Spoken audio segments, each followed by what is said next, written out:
People are afraid that they're going to make the wrong decision. People are afraid of the unknown. People are afraid that maybe I don't have the skills. Hey, sports fans, industrial age is over. It's dead. It's dying.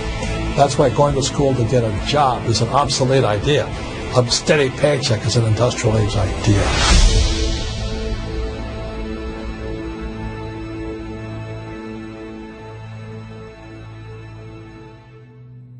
It's the search for answers that has brought us here together today.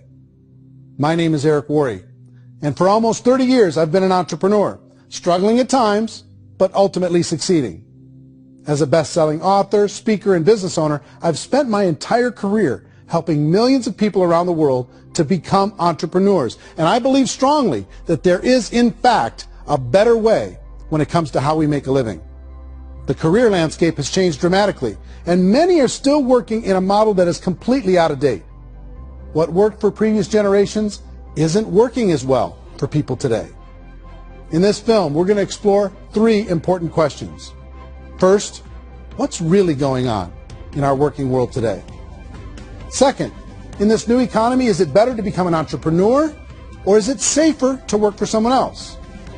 And third, if a person decides to become an entrepreneur and start their own business, how can they do it without taking on massive risk?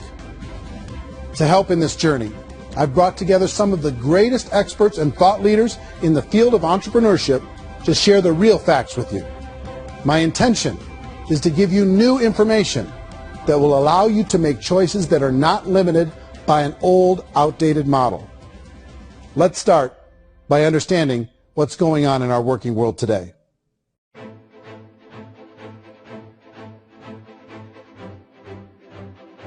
Let's look at unemployment. 30–40% of the people are honestly not working, but would be working.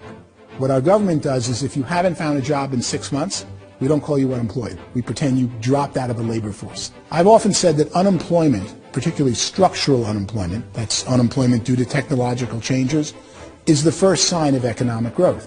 Think of it, 10 people live on an island. They go out every day and fish. One day new technology shows up. A missionary brings them a net. Now, using the net, one pilots the boat, one throws the net. 2 fishermen can do all the work 10 used to. That's a 500% increase in productivity, 2 doing the work of 10, in one day. You don't have to learn a lot to learn how to throw a net instead of throw a fishing line. The island's got a big problem, 80% unemployment. But the island still has all the wealth of the fish because the 2 people produce as much fish as 10 did. Now, of course, looking back in history, these changes used to take thousands of years.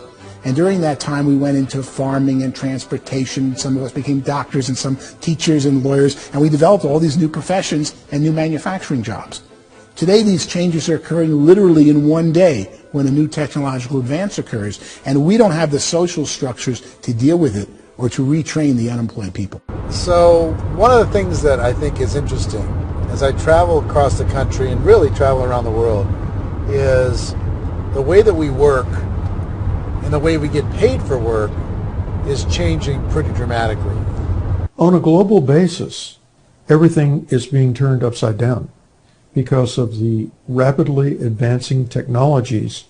They are eliminating many jobs, and we have been left with many people not prepared for the jobs that exist. A lot of demand in public companies was to squeeze out all the fat and to get just as much margin as we possibly could, and fat equals humans. So this idea of job security in information age is so obsolete, but it's still taught inside our school system, and that's where the problem starts. There's no financial education in school system, and people are still trained to be employees who work for that paycheck. This is a chart on the middle class. What's happening in the middle class, those that went to school, their incomes have been coming down for years. And parents still say to their kids, go to school, get a job. Now what happens to all those middle class people who are dropping off the ends of the chart? Well, they become what's called working poor. And this is what happens to working poor. But they say poverty is ending. Well, poverty may be ending, but working poverty is going up. And this is food stamp usage. So food stamp usage in America is going through the roof right now, because people cannot earn what they call a living wage. Most people have experienced financial pressures that I think are probably greater than they have been in the past. If you're not working for yourself, then it's going to be a pretty hard road for a lot of people. Today, if you're going to control your future, the 40-40 plan is gone, where you can graduate from college and get a job and work for 40 hours a week for 40 years. That day is gone. So some of these charts actually tell you what's going on. And this is a really interesting one, you know. People are going back to school because if I go back to school, I'll get a nice job. But this is what's happening to, it's called Sallie Mae, which is the student loan guys. Student loan is going through the roof. It's now over $1 trillion, and student loan debt is worse than credit card debt. So when people stopped using credit card, the government got people into student loan debt. And the problem with student loan debt is you can never be forgiven. See, with credit card debt, you can declare bankruptcy and all's forgiven. But student loan debt, you can declare bankruptcy, you still owe it. It's the worst of all debt.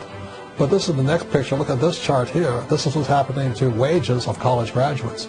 It's going down. So you go to college, you rack up all this debt, but you earn less money. Now, that's not that intelligent. Average person who's been working a lifetime in America today is ending their lifetime at 65 with about $41,000 in assets. They earned just enough to survive. I think in the United States we have something like 17 trillion in debt. That's just the federal government debt. We got another 2 in municipal and in other, let's call it almost 20 trillion government. We've got 40 trillion in private debt. That comes up to close to 60 trillion.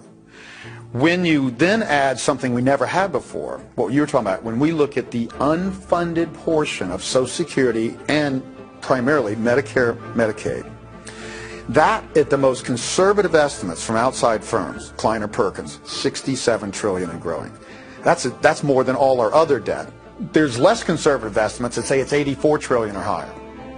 I added up conservatively $127 trillion in total debt. Debt is a financial drug. When you take it to excess, it's like taking a drug. Yeah, it makes you feel better, it enhances your performance, but at a huge cost, eventually it kills you. And so that's what happens. We keep doing more and more debt, and you get less and less results, just like a drug, until the debt gets so high that it crushes the whole system. That's where we're at, 8.2 times GDP. You know who I feel sorry for? I feel sorry for the person who dreads going to work, who is sick to their stomach on Monday morning, who hates their alarm clock, who gets a little glimmer of hope on a Wednesday because it's hump day and says, thank God it's Friday. And they live for those 2 days a week where they get to be themselves and they don't have to be around people they don't like, and they don't have to play the political game in the office, and they don't have to live this half life. The person that works 50 weeks a year just to be able to have the 2 weeks for vacation. And you know what happens to most of them nowadays? They don't have a vacation. They have a staycation. They have time off of work, but they don't get to go where they want to go because they're overextended. They've got all this debt. They got all this situation. They hate their alarm clock. They can't sleep until they're done. They have to spend most of their life in traffic. I feel sorry for that group of people because there's a better way. They just don't know it. I see this really interesting attempt at rugged individuality in a 6x8 rectangle, and I feel like you're all the same except for the little push pins of the pictures. There's different pictures. Yours is named Jenny and his is named Sujara, but it's the same people. And this is how they are, and they're just like the zombies, and there's no joy in there, there's no fun. There's always like the wacky woman who decorates her cubicle, and that's the most she can do there. You got to give her credits, right? The wacky cubicle woman. The basis for their life is worry. I'm worried, you know, maybe I'll get fired. I'm worried maybe my company will go out of business. I'm worried I can't keep spinning the plates on paying the bills. I'm worried about how do I send my kids to college. I'm worried, what if the transmission of my car breaks? That's, you know, 2 or 3, I can't fix it. People live in a sea of worry, and it eats at them. Those signs that people held up during the Depression didn't say looking for gainful employment in a cubicle. It said looking for work. Work is what we're looking for. Job is just a unit of measurement. Work is what we're going after. It's time to look in the mirror and say, it's not the economy, it's my economy. It's my little world of where I am. I need to improve. I'm not going to wait for the economy to come back because, frankly, the economy is doing great in this country. So I'm here on Wall Street, the financial center of the universe, the financial capital of the world. This is where most people's money goes to at least be held for a time, right?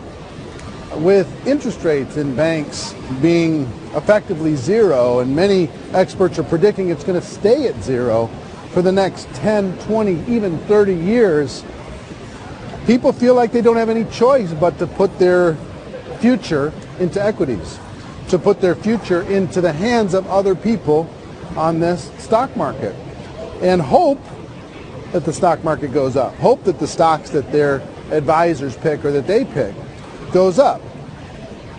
That's one way to go, I guess. It's my personal belief that if you put your future into the hands of yourself, in other words, you have earning power by yourself, I think you're a better investment than these guys. I think you controlling your future is a better option than handing over your retirement to these guys. The average household income in the United States is approximately $50,000 a year, what they call the middle class. To reach the top 25% of income earners, you need to earn at least $90,000 a year. To reach the top 10% would be a household income of $140,000, the top 5% $190,000, and to be in the top 1%, you'd need a combined household income of at least $380,000 a year. So here's the question. What do you think would give you the best chance to move up and get to the top 10%, the top 5%, the top 1% or beyond? In my opinion, and in the opinion of many, many experts, the answer is to become an entrepreneur, to become your own boss. The spirit of the entrepreneur is to be a risk taker and to be resourceful and unstoppable and to have a vision of yourself beyond where you are and not willing to settle for life as it is. Think about the great entrepreneurs. They're visionary. They have heart. They're willing to do today what others won't so they can do tomorrow what others can't. Personally, I don't think of the new economy, the old economy. I create my own economy. The entrepreneur's in control.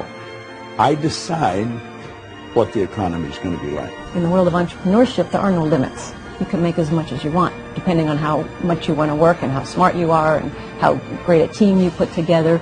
There's no more lifetime rewarding business than being an entrepreneur. Why in America, where anyone could be anything, would people want to give up their freedom and become effectively a modern-day slave, told shut up and be here every morning at 7:30, leave at 5:30, and do what I tell you? If people decide to become an entrepreneur and work for themselves, they have some traditional options, but they're riskier than you might think. Any kind of a retail business, retail build-outs, is extremely expensive. Even just these small little yogurt stores where they're putting little yogurt machines and you get all the different flavors, you're spending $200,000, $300,000, $400,000 to open a yogurt shop. I would love to buy a Dunkin' Donuts, but it's $500,000 or so to start. I don't quite have that just in case. In our search for a better way to make a living, we've come to the conclusion that becoming an entrepreneur is actually safer than being an employee. And through our look at the entrepreneurial options, one particular path kept coming up from expert after expert. And I think most people will find it surprising because it's certainly a non-traditional business model. That model is for people to start their own business and become an entrepreneur through the creation of a network marketing business. Some people call it direct selling, because the product is being sold directly from the manufacturer to the end consumer, cutting out the middlemen. Other people call it multi-level marketing, or MLM, because there are multiple levels of commissions paid. The most common term today is network marketing, because network marketing best describes using a large group of independent distributors, independent entrepreneurs, to move a product or service more efficiently. So my friend here, Donald Trump, and I, we always write about the network marketing industry. And the reason we support the network marketing industry is because it really is a business school for entrepreneurs. Because most people come out of school looking for a paycheck. That's terrible. I went to network marketing like that. I think If it didn't exist, we should invent it. It is that good. I think direct selling is a great way to do business today. It's very easy to get into that industry, and you can be self-employed, be, in effect, an entrepreneur. When we see multi-billionaires adding network marketing companies to their portfolio of companies, that would be a clue. When we see people who are very famous authors and very famous business people endorsing the industry, that would be a clue. These network marketing companies aren't $50 million companies. They're billions and billions of dollars. They lead the stock market. They're major companies. When we're going to get it? You know, and you're going to school to work for a paycheck, but if you want to be rich, be an entrepreneur, and network marketing gives you the spirit to be an entrepreneur. A traditional company will spend up to 50% of their total revenue on marketing. Network marketing companies use a different approach. Instead of having all that extensive marketing expense, they utilize a network of independent distributors to do the marketing for them. Now, why do they do this? First, because word-of-mouth advertising is so much more effective today than traditional media advertising. Second, some products need to be explained or demonstrated, and an independent salesperson can do that more effectively than an ad campaign. Third, it's completely efficient. The company only pays for the marketing of their product if a sale happens and not before.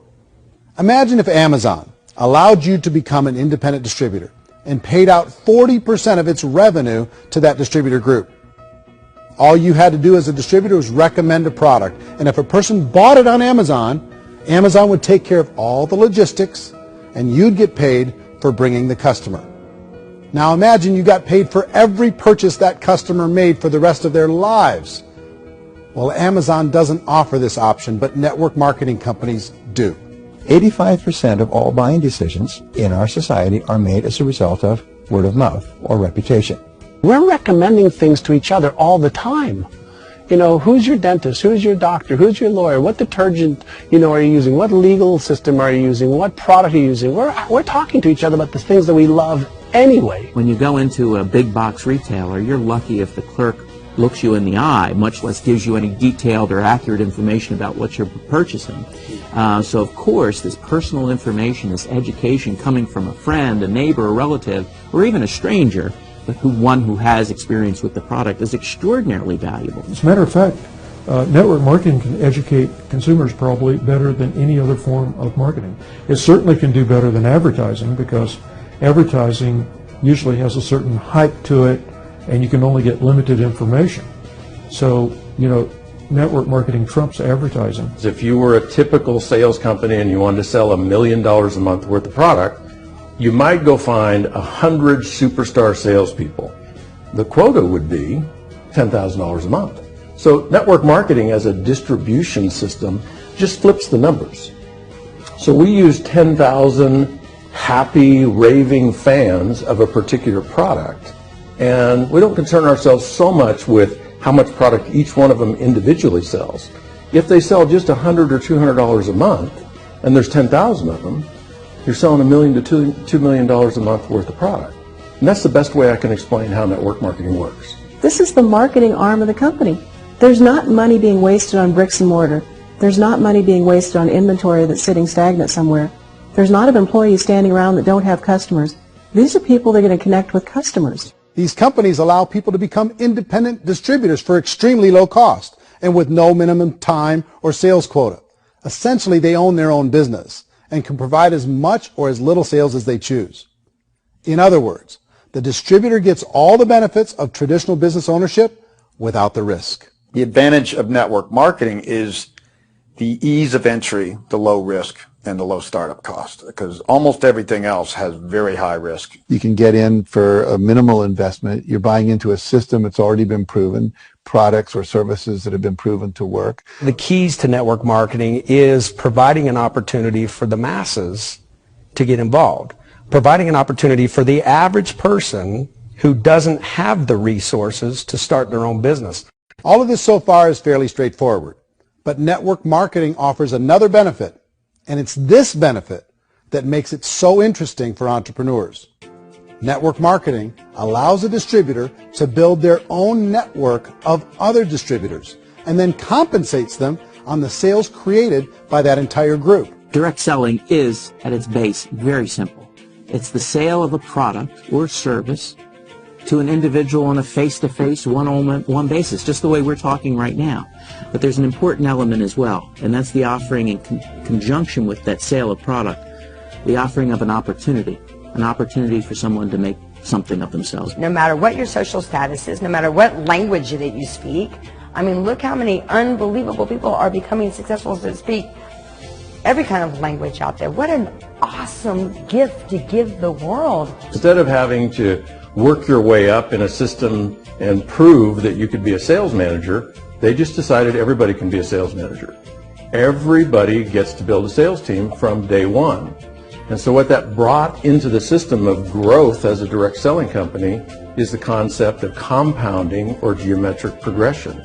Because now you can actually grow sales force very quickly because everybody is enrolling people in their own sales force. People who are like, oh, this is weird, I'm building a sales team, or what do you think you do at a regular company? How do you think a regular company works? Network marketing is the only industry that doesn't say your past determines your future. It looks at your past and says, okay, now what can we train you to do so you can have a great future? Every other employer out there wants to exploit you for what you already know, not teach you something new. Network marketing has the potential to save the United States and the world because it's going to teach people not to be employees but to be entrepreneurs.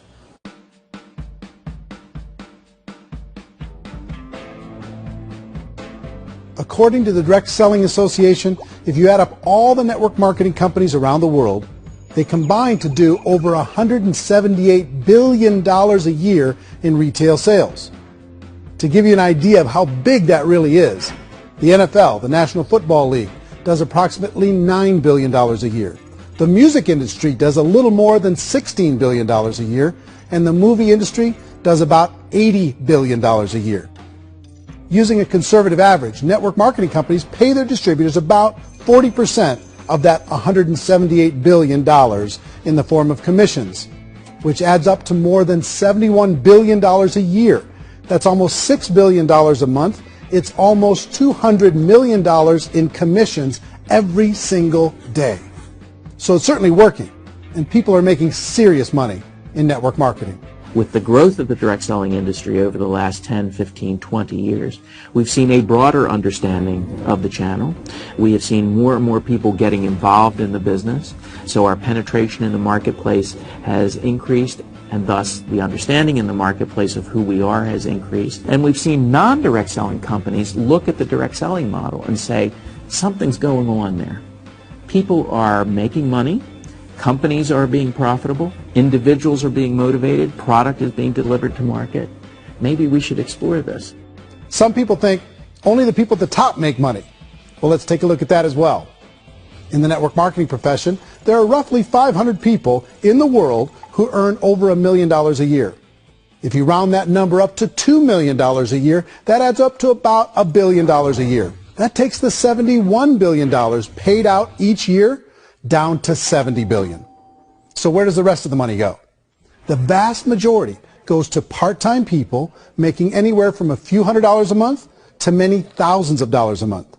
It goes to people who choose to make it a full-time career move and earning even more than that. Every day, people are using the money they earn through network marketing to pay off debt, have more fun, and improve the quality of their lives. Everyone I know in network marketing has been doing that since the 50s.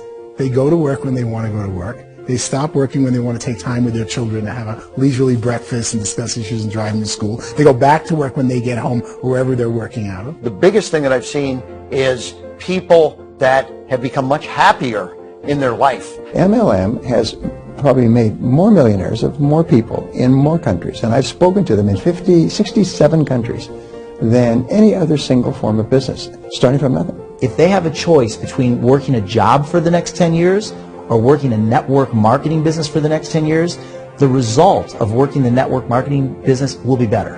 A lot of people within the industry go on and make this a career and do extremely well at it. Network marketing has been nothing but good for everyone I know that's been involved with it because they did it seriously and they played full out and they've been very successful. It's been a constant barrage of success stories and people showing off stuff Thank God as a result of it. How many people are involved?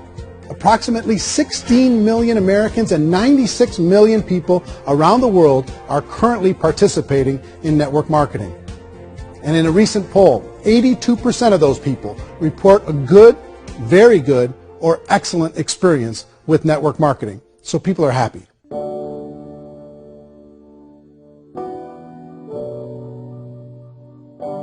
So I've taken a look at the network marketing profession and really tried to understand why so many people are confused as to the validity of this as a business.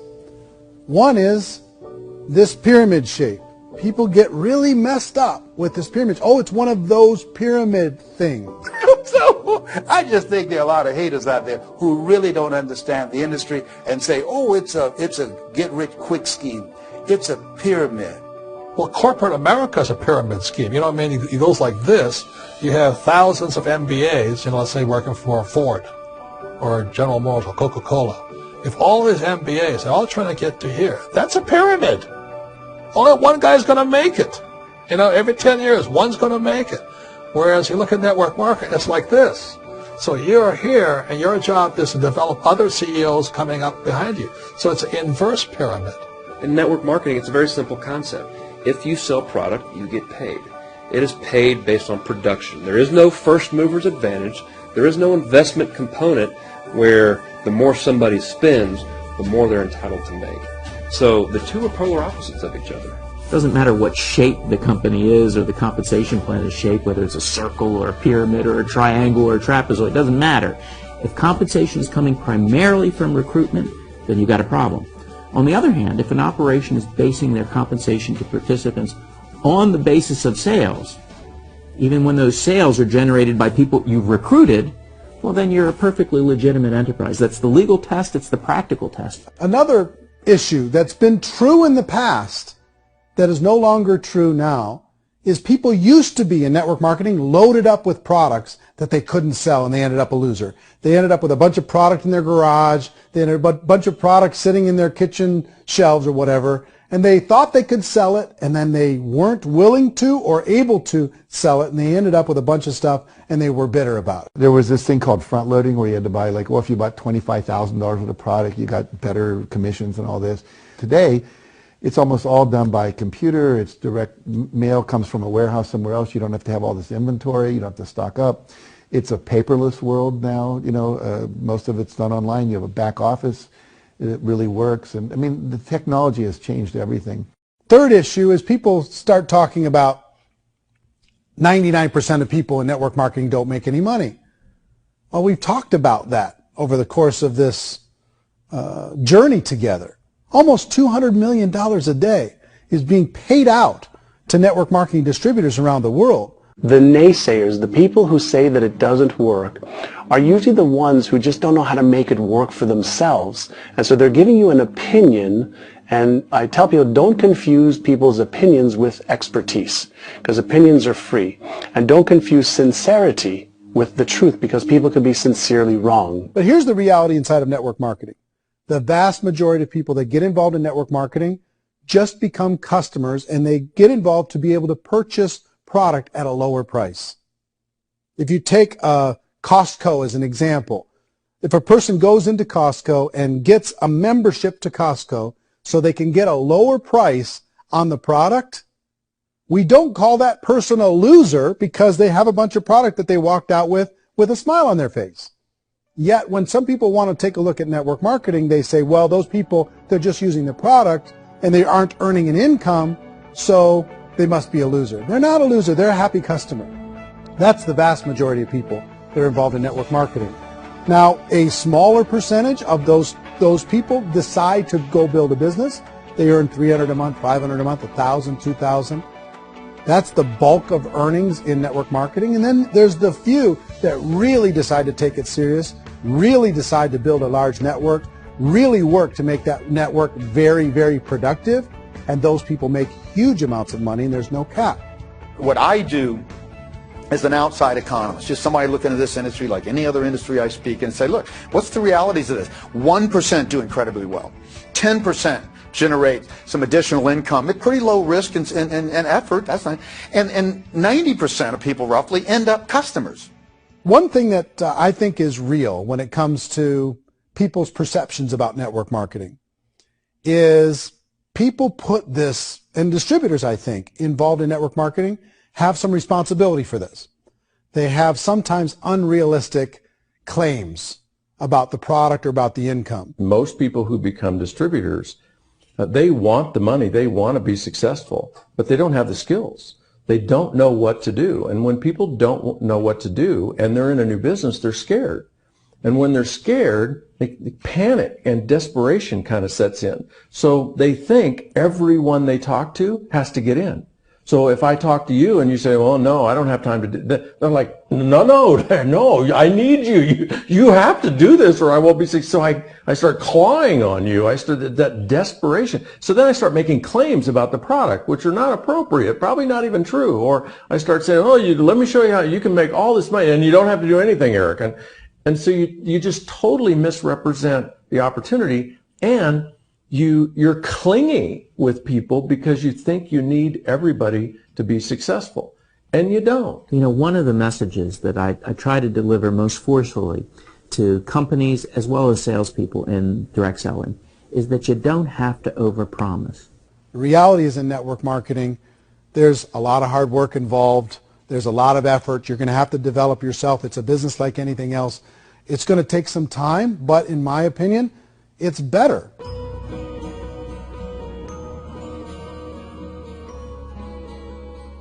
It's light years better for people starting today than it was even 5 years ago. I think it's more widely accepted now, and people understand it is a business. It is being an entrepreneur. It is being a business owner. Our belief system is based upon our evaluation of something, and frequently if we reevaluate a situation, our belief about that situation will change. The industry has changed and it's grown up. It's totally transformed. You've got young people today that have grown up with social media, and they understand networks. They understand how people are connected through technology, and they understand how money flows through those networks. So when they see network marketing, they don't see it the way their parents saw it. And we've all learned, the larger industry that you represent, has all learned from the mistakes and flaws and errors that have happened early on. Early algorithms didn't work the right way. That's all fixed. It's like when they design a computer program, they design the program, then they run it, and then they go back through and they debug it. The MLM industry has been debugged. This is the day of being virtual, being able to run a business from your mobile phone. I mean, it's incredible. Companies are getting smarter. They're implementing more consumer protections. They're implementing more compliance training. They're doing more with respect to product research. If you do get involved and you make purchases of inventory, even on a voluntary basis, if you decide that this business is not for you, you can leave and have that inventory repurchased by the company. There's no other business that offers that kind of protection on a voluntary, self-regulatory basis.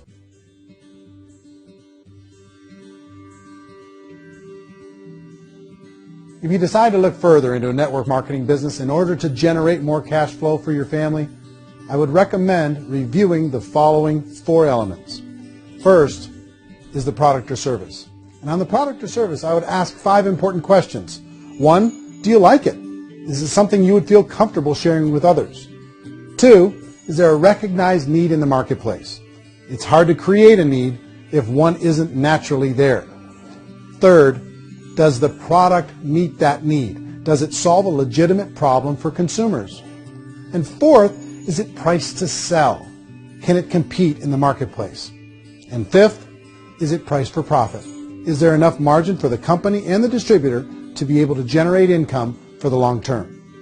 If you can answer the questions on the product to your satisfaction, the next element to consider is the company itself. Is it well run? Do you believe in the founders or the management team? Do you feel they have what it takes to go all the way? See, it doesn't matter how good the product is if the management can't take care of the company. Good management can change with the times. They can handle adversity. They can make good decisions. Make sure you choose a company that can serve you for a long time. The 3rd element to consider is the compensation plan. And with that, there are 3 important things to look at. First A brand new person needs to be able to generate some money fairly quickly. It may be an obvious reason, but you can probably imagine the ripple effect of a distributor getting involved and having even a small victory fast. That can only help with the overall success of the organization. Second, a person should be able to develop a moderate part-time income in a reasonable period of time. As they develop their network and as their sales grow, they should be able to enjoy more benefits. And third, for the people who are really serious, for those who decide to really go pro in the network marketing profession, there should be the possibility to make a serious full-time income if they work hard and are committed to developing their skills. If you're comfortable with the product, the company, and the compensation plan, the last thing you should look at is the support that will be made available to you. Does the company have a website? Does it have a solid online reporting tool? Do they have comprehensive training available? Do they host events to help you build your business? If you decide to do this, what kind of a support system can you plug into? Choosing a network marketing company is a personal decision. But evaluating the 4 elements of product, company, compensation plan, and support is a great place to start. Is the company promising that you're going to get rich quick or that you can make a lot of money without a lot of effort? That's a red flag. Is there a product that you really believe in that you think can be sold? Or are you being told by salespeople or the person who's trying to recruit you or by the company itself that don't worry about the product, all you have to do is recruit other people into the business? Red flag, warning sign. If you're hearing that, take a second or even a third look. Get to know the customers, the products, the business, have some success, and see where the opportunities might take you to move up in the organization. You want to find out how concerned are they about my education, my training, and my development? Is there a space for me to grow? Most important question. Learn everything that you can about the product. Make sure it's something that you believe in, and learn everything you can about the industry and work that system. You have to be very passionate about whatever that company is doing. I would get involved. You can always test drive anything, the product, the service, the community, and then lean into it a bit. If it feels good, then lean into it a lot. Behind me is the Lincoln Memorial. And this is a place where Martin Luther King Jr. had his famous I Have a Dream speech. And at that speech, he talked about his dream for equality for everyone around the world. And that's a noble dream. But I think more people need to remember what it was like when they were kids and the dream was still alive in them. Before it got beaten out of them by reality, by this paycheck, by these responsibilities, and by having to live for this job to pay the bills. I think people need to remember that, go back to that. Once they know that there's a better way, I think their future is going to be much brighter. They can live a better life.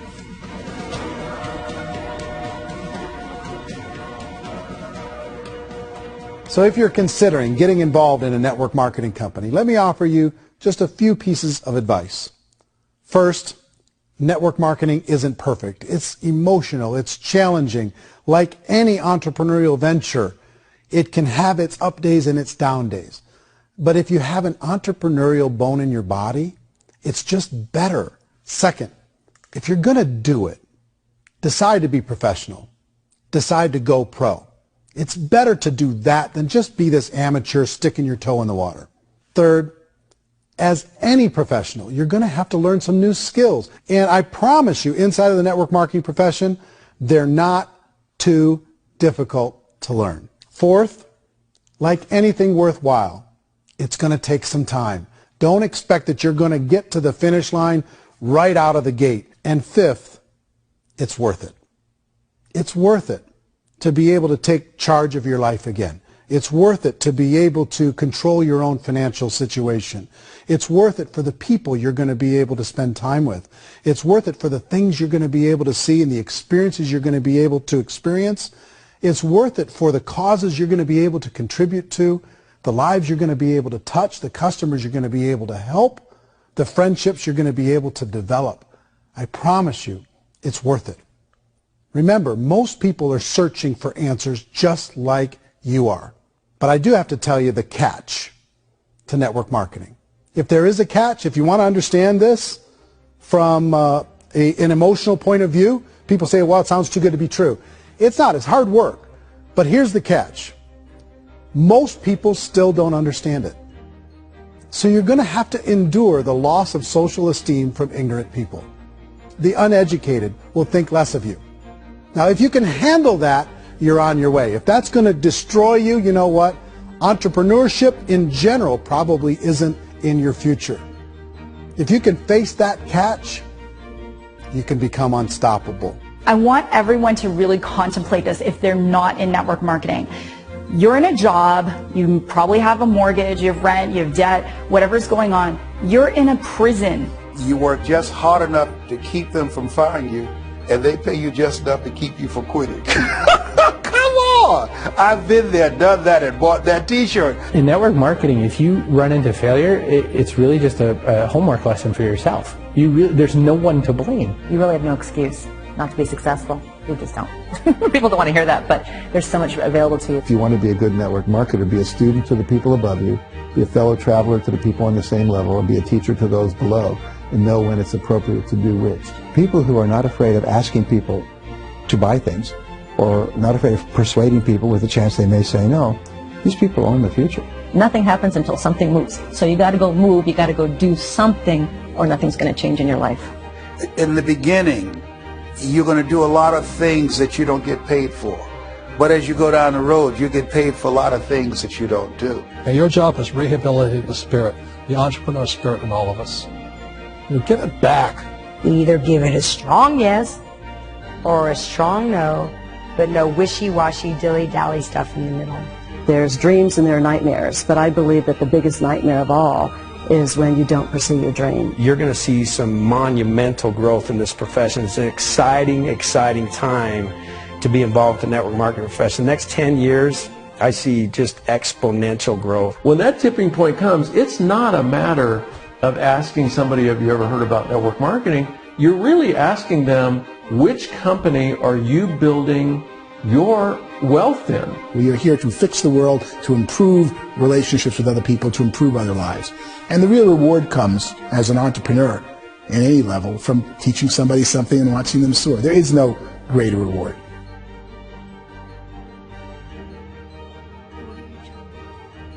Life's too short to spend it living someone else's dream instead of your own. It's too short to spend it living at a fraction of your potential. Can being an entrepreneur be a challenge at times? Sure. But here's what you get in exchange. It can be yours. Something that you built, something that you created, something that you made happen. This balloon represents your dream. It represents entrepreneurship. My wish for all of you is that you would reach out and grab it. The choice is up to you.